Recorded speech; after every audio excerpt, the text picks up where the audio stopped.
this year, so I appreciate you all coming. I'd like to introduce Rich Orner. Rich is a retired Executive Vice President of Engineering and Product Development at Zodiac Aerospace. He also has a BSME and MBA from Villanova and has completed some training at MIT in innovation. I also realized this morning he had the very good foresight 20 years ago this month to hire me when it wasn't Zodiac. That's so downhill ever since, after she left. So anyway, thank you very much. Welcome. So how's everybody doing today? Good? I have 149 slides, but I promise that I'll get through them. No, I have fewer slides than that. And because I did it on an Apple, we ended up making a PDF so you don't have to look at my old man animations like you normally would. How many people here are familiar with lean, the concept of lean? Okay. Not everybody. So within, it's a concept that became very popular 25 years ago, and basically lean is trying to eliminate all waste in your company, only doing the things that provide value to your customer. Anything else is extra. That's the core of lean, and what I'm going to do today is talk about how lean and innovation can coexist, because a lot of people don't think they can. Okay? So, let's begin. Maybe. Let's do it now.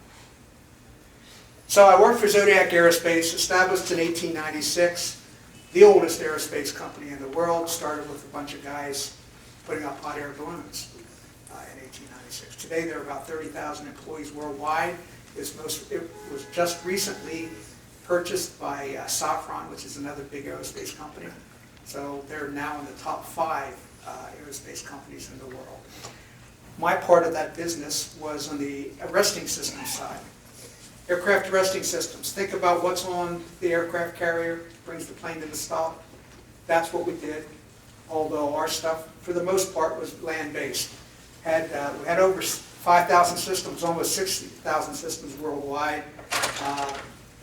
And the key point here is that every day, the Zodiac arresting system saves a plane in distress somewhere around the world, with about 400 arrestments a year. And they've been utilized.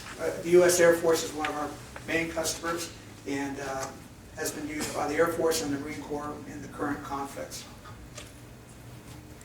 Those are a bunch of numbers. What I want to show you is hopefully a better illustration of what I concentrated on for 35 years.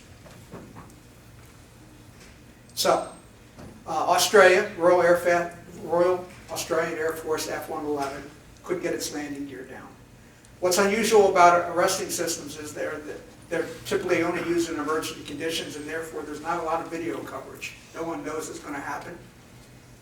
In this case, it was a pilot, first time in an F-111 with his instructor, and they had a problem very early on in the flight, and they had to burn off almost 3 hours worth of fuel. Consequently, a lot of people knew about it by the time it got to the runway. News coverage and so on and so forth. So we have some video.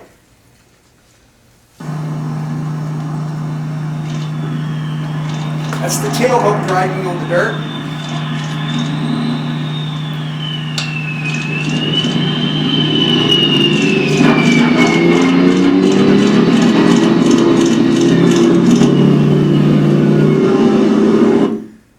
So the aircraft hook engaged the cable across the runway attached to the energy absorbers on either side. The aircraft was brought to a stop in about 1,000 feet as opposed to running down the rest of the runway or off the runway. That's what I did for my job.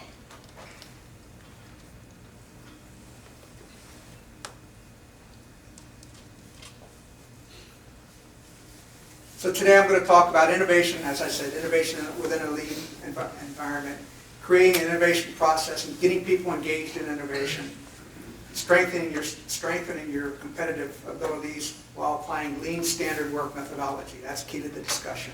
And using innovation as a fundamental tool to achieving your company's desired future state. You think about a value stream map, where you are today, present state, future state where you want to be, using innovation to get there. So I read this 4 or 5 years ago, and I thought it was pretty enlightening. Everybody has a CEO. Every company has a CEO or a president or a board member who says, you guys got to innovate. It's easy to say. There's important job to be done, and everybody was sure somebody would do it. Anybody could have done it, but nobody did it. Somebody got angry with that because it was everybody's job. Everybody thought anybody could do it, but nobody realized that everybody wouldn't do it. And it ended up that everybody blamed somebody when nobody did what anybody could have done. That's innovation. Again, animation gone. One of the problems that we have, particularly in technical companies, is everybody thinks innovation is for engineers. That's what the engineers do. That's not true. That's one thing that engineers do, but everybody can contribute to innovation within a company. A perfect point in my company was we also build unmanned aerial vehicle launchers. One of the key features of a next generation all-electric launcher that we developed was actually an idea from a guy in finance. He came to me and said, hey, what about this? We looked at it a little bit, put the idea in, put a project around it, developed it, and it's part of that new system today. And trust me, he is not an engineer.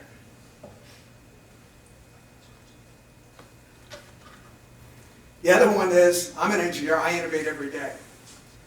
As a manager of engineers for 35 years, I can tell you that not all engineers know how to innovate. In particular, when you're at a legacy company with a well-established product, it becomes very easy to just become a caretaker. You have no breakthrough innovation, no disruptive innovation. So it's important to get everybody spun up in thinking about innovation, not just assuming that it will get done. One of the things you want to do is stop thinking about your workers as people who just do what they're told. This is particular with companies that have manufacturing shops. Some of the best ideas come out of the manufacturing floor. The guys that are putting those things together every day, the guys that run the processes every day, they have ideas on how to make it better, and management needs to listen to them. Quick quote here at the end. At lean companies, management listens to workers' recommendations. They take their workers' comments seriously. One of the things that I recommend that companies do is they do a survey. They think they want to innovate, they think they know how to innovate. They do a survey of their employees and ask them questions like this. What do you know about our innovation system? What do you think management thinks about innovation? Have you had training? How do we measure metrics on innovation in the company? And so on and so forth. And you might be surprised about how poorly entrenched innovation is within your company. You can ask the same question with leadership. Is there a mechanism for innovation? Are all leaders in support of innovation? It's very easy to talk about innovation until somebody has to pay for it, until some of the money has to come out of somebody's budget, until some of the money has to come out of the profit. Innovation doesn't happen for free. So these are all good questions to ask yourself. I had somebody who worked for me 4 or 5 years ago, both on our innovation team and in the lean environment, and I'll try to remember what it says with the big round circle through it. Lean is all about standard work, and standard work tells people how to do things, and we shouldn't tell people how to innovate. That's true. What we're not trying to do is tell people how to innovate. We're trying to put the standard processes in place to allow them to innovate.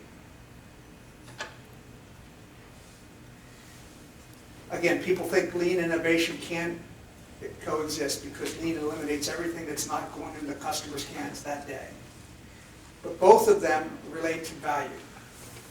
Lean and innovation are both focused on value to the customer. The lean focus is adding value to the customer. It's removing waste, which has no value to the customer. While the innovation focus is to create value or to improve access to the value. So they're not in disagreement. I have to credit this slide here to Professor Pat McGetty, who's now the provost of Villanova. I apologize for the whole Villanova thing. I love Drexel. I have lots of friends at Drexel. My daughter went to Drexel. But I know a bunch of people at Villanova too.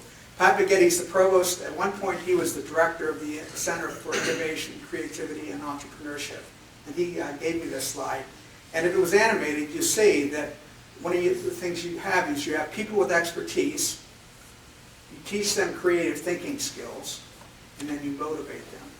And then that's when you get that sweet spot in the middle where you get innovation. 10 years ago, the company had strategic planning sessions. And again, the Zodiac Arresting Systems Company has been in place for almost 70 years now. Controls about 95% of the world market in aircraft arresting systems. So legacy products. Not a whole lot of innovation, a whole lot of, what's the word? It's stagnant. It was stagnant. So we had a strategic planning session, and management agreed that we needed to do something about that. So I was tasked with forming an innovation team. And we developed the charter. And the charter says, as you can read here, establish a sustainable innovation process that drives and rewards innovation throughout the company that includes a documented procedure for the capture, evaluation, and storage of new ideas. The important thing is that the process has to be sustainable. Think about lean.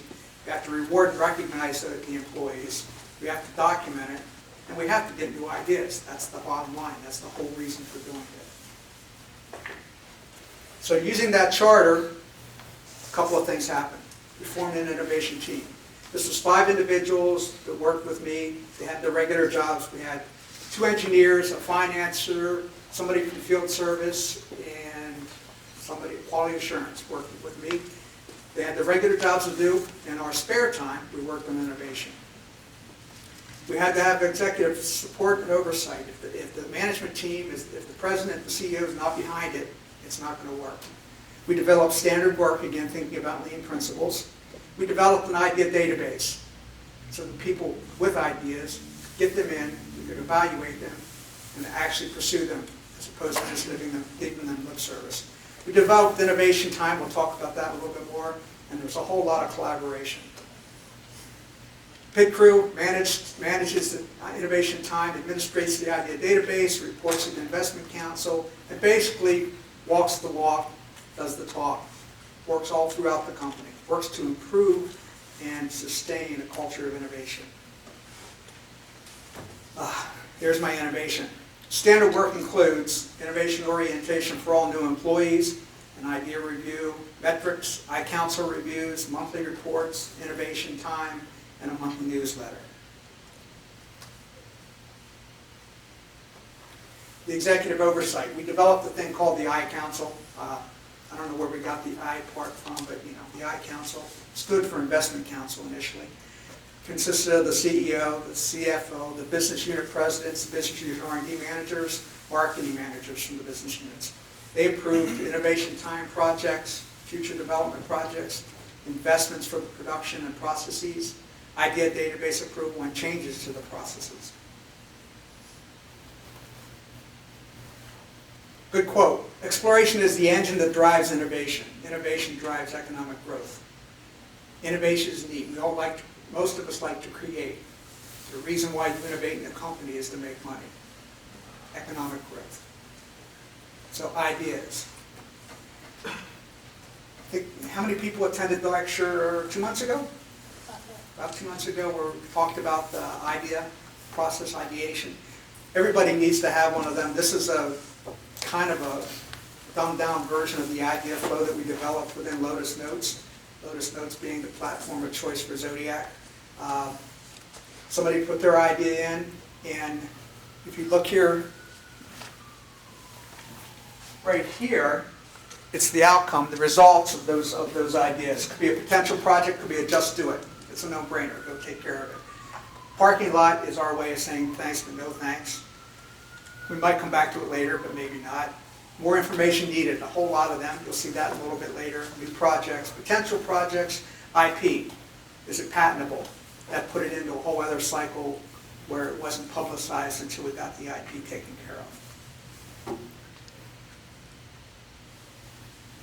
We developed standard work instructions for the database and trained all the employees.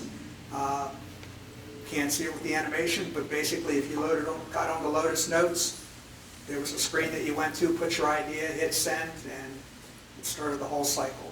Pit crew had to update. A pit crew person was assigned to that idea to coordinate with the I Council, also to identify who might be a subject matter expert within the company that that employee could talk to if more information was needed. One of the important parts of a lean environment is visual metrics. It serves two purposes. It helps communicate to the employees. It also gives a snapshot to the executive committee to see how things are going real quickly. We develop them for ideas. You can see ideas and submissions by fiscal year, by month. Down in the lower left-hand corner, more information needed by responsible. That kind of showed where we had bottlenecks, where things were stuck with somebody. You can see my name. I had 18. I was at that point, I needed to review 18 of those ideas that had been submitted. This was an idea. If you think about management looking at this as a snapshot and doing something about it, my boss comes to me and says, "You have 18 ideas. When are you going to get around to them?"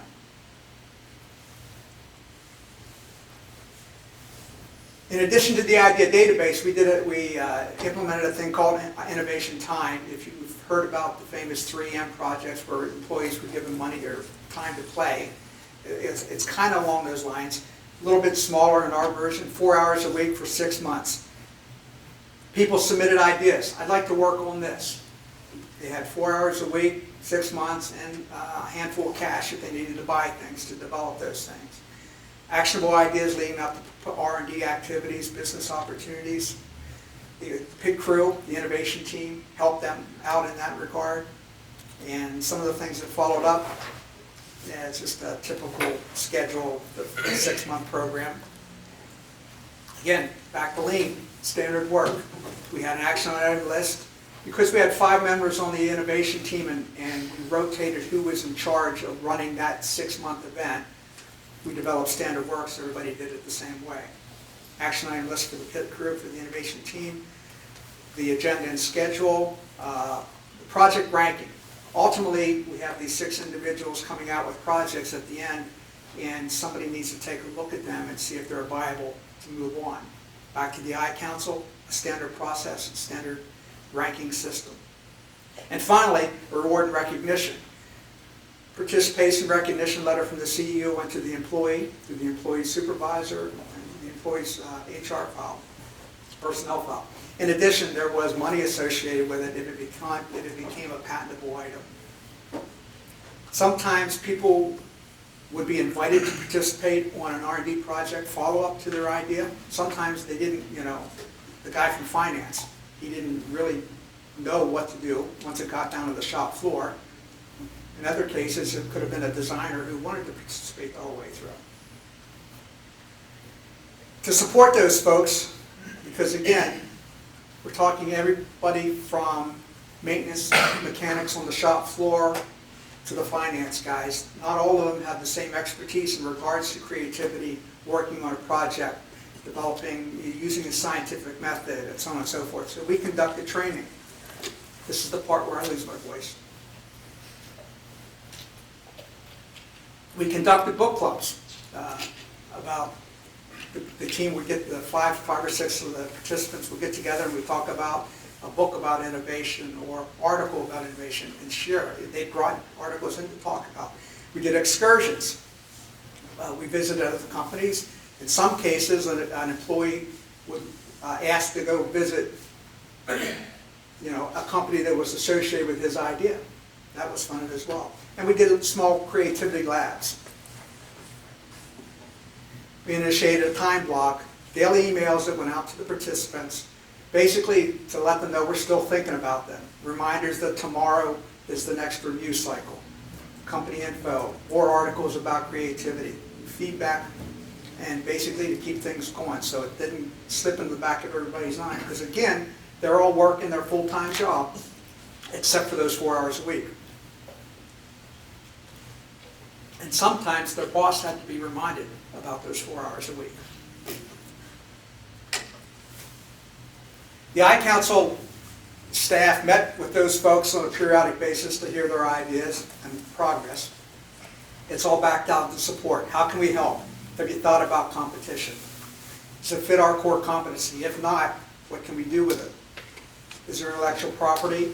Who's the customers? Do we know any experts internally or externally that we can get involved? What are the next steps? Do you have enough time to work on this? And have you learned any new skills? So what did we learn from that?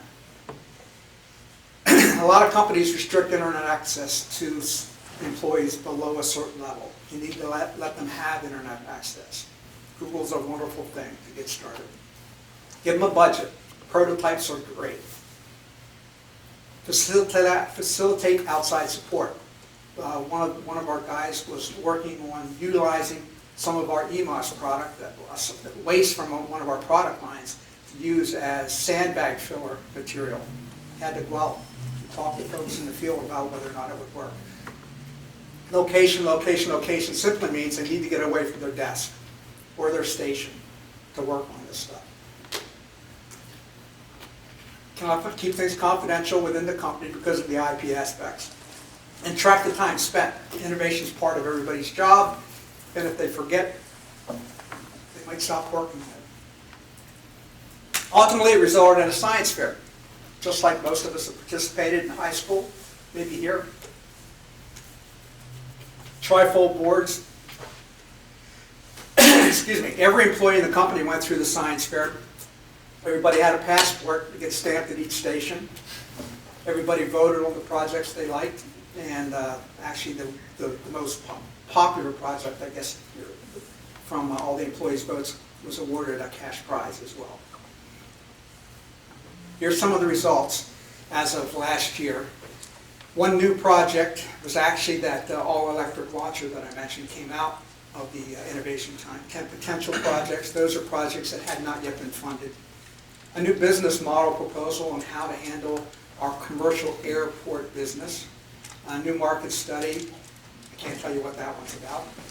And 2 patent applications. Since then, one of those has been awarded a patent. The other one's still in process. The bottom line is, innovation entails creativity plus implementation. Developing or finding a great idea is useless if you can't implement it or sell it to someone who believes they can. And follow-up is critical. Use good business practices. Keeps the employee morale up, and it's sustainable. One of the side notes here is that because Zodiac, we're just one very small part of Zodiac, some of the ideas that came out of this process, we actually fed off the different business units across, most of them overseas, because it was more in line with their business. Within Zodiac, because it was on this lean journey, we have identified subject matter, lean experts within various departments who work full-time on lean. The innovation team and those lean champions teamed up on things like facilitating brainstorming meetings, Kaizen workshops, benchmarking with other companies, problem solving, idea generation. We did lunch and learns. We would have a speaker come in over lunch hour. Anybody could come and sit it. It's kind of like this actually, only it was during lunch hour. We had videos, TED Talks, things like that. People come in on their own time on lunch. Workshop, again, had standard work, brainstorming event planning, a checklist, and brainstorming tools. You can't really see it very well there, but that last slide also had links to various icebreaker events, like things to keep people moving with links onto the web, showing people how to do it. Brainstorming tools, everything from Triz to Six Thinking Hats, things some of you may be familiar with links. Again, benchmarking, we visited a number of companies, talked about the innovation system, idea generation, their product development and R&D processes, what tools they use, what software and training, Kaizen activities and how they measure their performance. In summary, with an established process and support system, you can manage the present while you create the future. Some recommended reading for everybody. You don't have to read it tonight, but I suggest Innovation to the Core is a possibly the best book I've ever read about how to sustain innovation within a company. Joy is just a neat book. I don't know if people have heard of Menlo Lab out in, where's the University of Michigan? The town. Ann Arbor. Just a total different way to look at conducting business. Drive by Daniel Pink talks about how you can't make somebody innovate harder. What drives us? What motivates individuals in a company, particularly on a thinking process, not just a manual, how many screws can you put together process. And lean innovation, the fast path to knowledge. On the web, Orton, Rethinking Lean Beyond the Shop Floor. It's a very good, about a 20-page pamphlet. The website Innovation Excellence. And this last one has a couple very good articles, The Need for Innovation on Lean, and How to Cook Up Innovation Within Your Organization. I have a whole lot more slides, and I'm not going to show them to you. That's it. The rest of them are hidden. Questions? I should mention, so Zodiac Aerospace, when I was there, had about 200 employees. We implemented this 5 or 6 years ago in earnest, and since then, Zodiac as a corporation has taken those same concepts and are now going across the whole organization, all 30,000 employees, doing the same kind of thing. We've had 2 open innovation events throughout Zodiac Aerospace in the last year and a half. So it's growing a bit. Yes? Was there anything you tried that didn't work?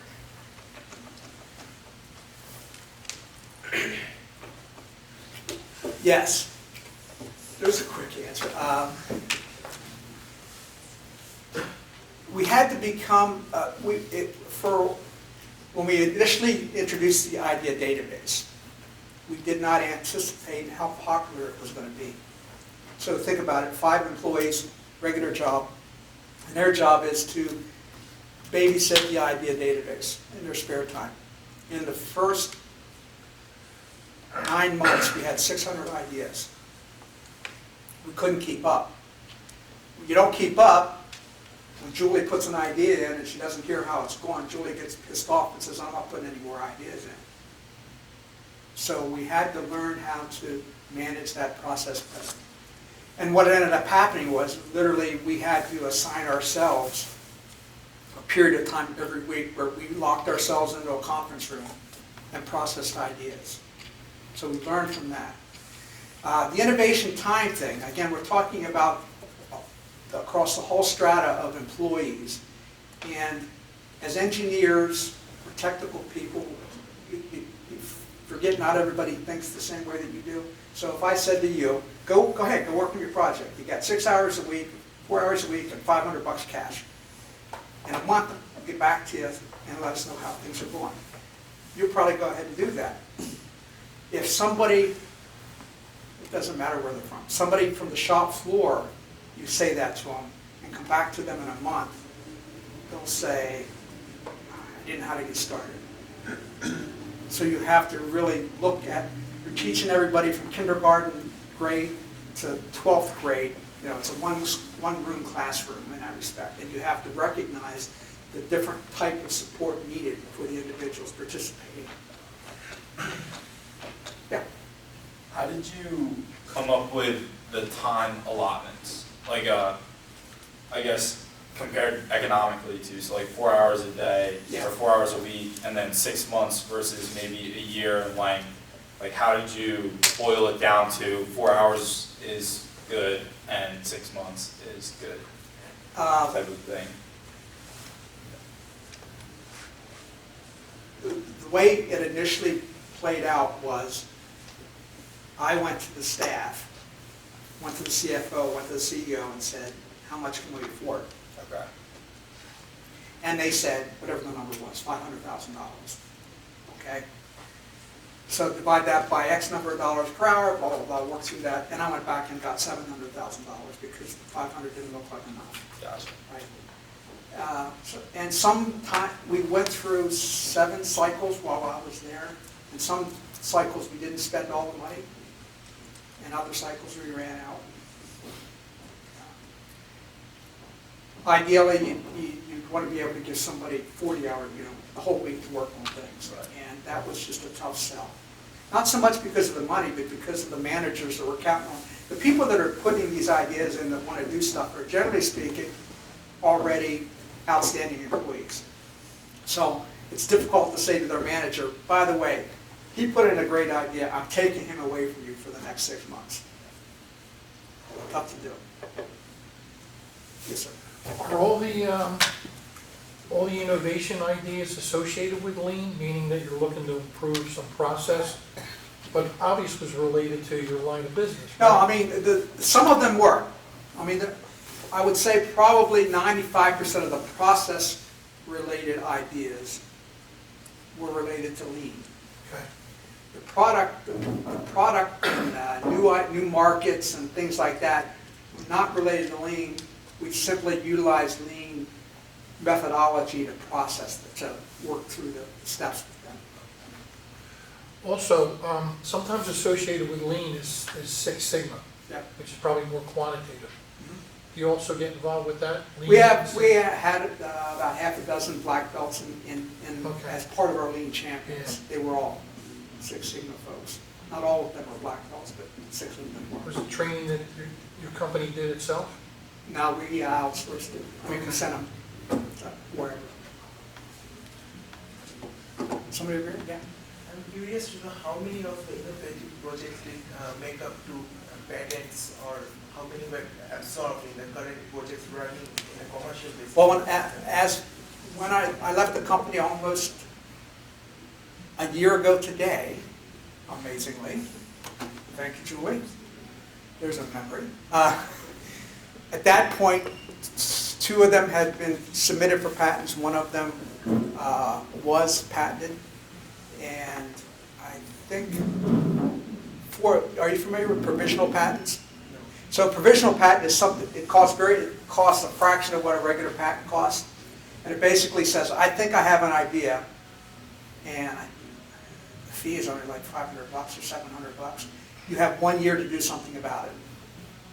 After that, you have an idea that everybody knows about. So there are 5 or 6 provisional patents, which very well may be funded by now. And there was support from Zodiac for the whole Yeah. process? Yeah. We basically used a portion of our R&D budget to fund all of this activity. All of the project activity, I should say. Now, what we really did was we kicked up the R&D budget a little bit to pay for it. The people on the pit crew, their salaries were absorbed by their departments. And I was free because I'm overhead. Free. Yes. So you talked about the electric project that got implemented, and you guys had a pretty big budget for this. How was the economic return on like some of these ideas? Because I know like innovation is all about new things, it's about spending money, but then it's to, I guess, eventually make the money back. Yeah, I mean, once it becomes a full-blown R&D project, we'll do a business case on it. Okay. And that includes a market analysis, competition, potential sales, and all that. It's, it could be it would typically start with a 3 or 4 pager saying, we think here's what it looks like. If that gets blessed to go forward, then it becomes a full-blown, 200-page analysis. Gotcha. Anything else? Yeah. How far is Villanova going to go in the tournament? All the way. That's where I got them in my bracket.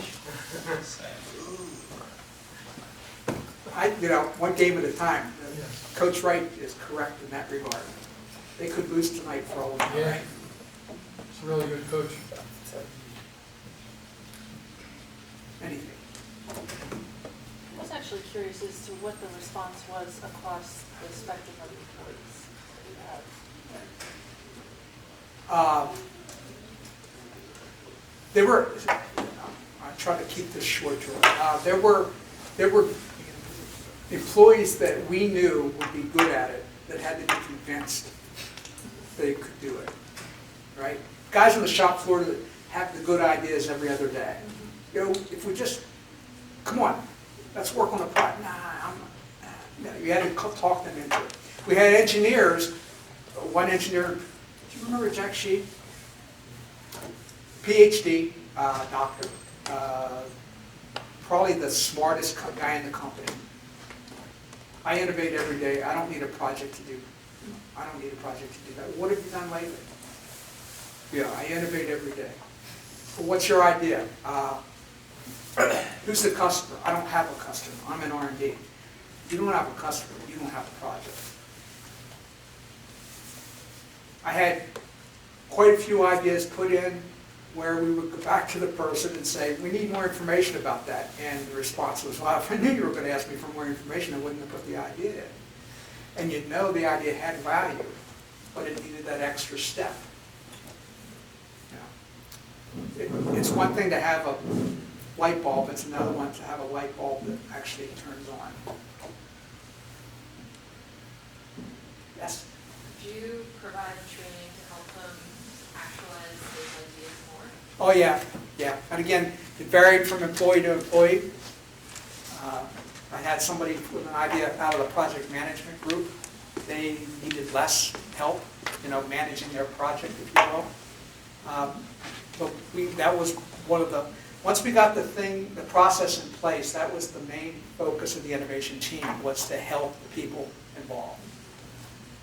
That could be one-on-one. It could be taking that person and finding them the right person in the company to help them out. Yeah, one of the things you definitely don't want to do, unless that person is proven it, is put somebody off on an island and assume they know what they're doing. You want to give them help. It takes a village, right?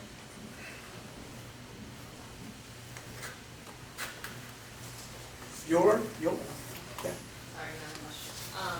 So I've read research about how having a 36 or a shorter work week than 40 hours is actually a deal. And so since you're giving them 4 hours to do something creative, do you think that's benefited? Have you seen that benefit in your employees? It probably didn't work that way. Again, a vast majority of the folks that put ideas in that got selected to work on these projects were already self-starters. So realistically, what probably happened was they worked their 40 hours and then they found 4 more hours to work on the project. Honestly. That's not true across the board, but I know personally of some of the folks that worked on their ideas all week, every weekend, that's what they worked on. Obviously, that was more than 4 hours a week, but it's passion about their project, about their idea. So there was no actual reduction in workload? You just had to No. be seriously find this 4 hours? There were some folks from the production floor. Obviously, if you're working production flow and you take a 4-hour chunk out of that, you got to fill it in. We didn't stop building something because that person wasn't there. His manager, her manager, had to find someone to fill in the blank. Anything. That's all I got. Thank you. Thank you.